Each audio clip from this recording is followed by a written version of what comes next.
अमरावती के Rajapeth police ने वरुड़ इलाके से एक युवक को गिरफ्तार किया है। आरोप है कि युवक ने सांसद अनिल बोंडे को फोन कर काम क्यों नहीं किया, इस बहाने गाली गलौज और धमकी दी।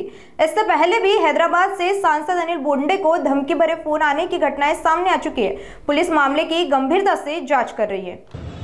माननीय खासदार बोंडे साहेबांचे स्वीय सहाय्यक रविकिरण वाघमारे यांचं हे पोलीस स्टेशन राजापेठ येथे आले आणि त्यांनी सांगितलं की माननीय खासदार अनिल बोंडे साहेबांना एका अनोळखी नंबरवरून त्यांना धमकी देण्यात आल्याचं त्यांनी कळवलं। त्यानुसार मग इथे आपण दखलपात्र गुन्हा दाखल केला आणि त्या मोबाईलचे लोकेशन काढून आपण वरुडवरून त्या आरोपीस ताब्यात घेतलेले आहे। तर त्या देवेंद्र रामभाऊ खेरडे वय 44 वर्ष राहणार वरुड असे त्याचे नाव आहे। त्यांनी काहीतरी त्याचं खाजगी कामासाठी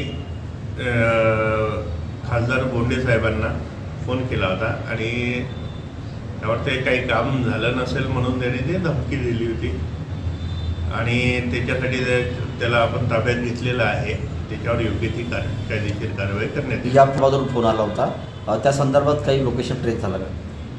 ॲक्च्युली तो ईमेल आला होता, तशी त्यांनी त्यांच्या स्वीय सहाय्यकांनी इथे तक्रार दिलेली आहे। त्या ईमेलचे आपण ट्रेस करत आहोत, सायबरची मदत घेऊन त्यामध्ये काम सुरू आहे। लवकरच त्याही गोष्टीवर त्याही आरोपीवर कारवाई करण्यात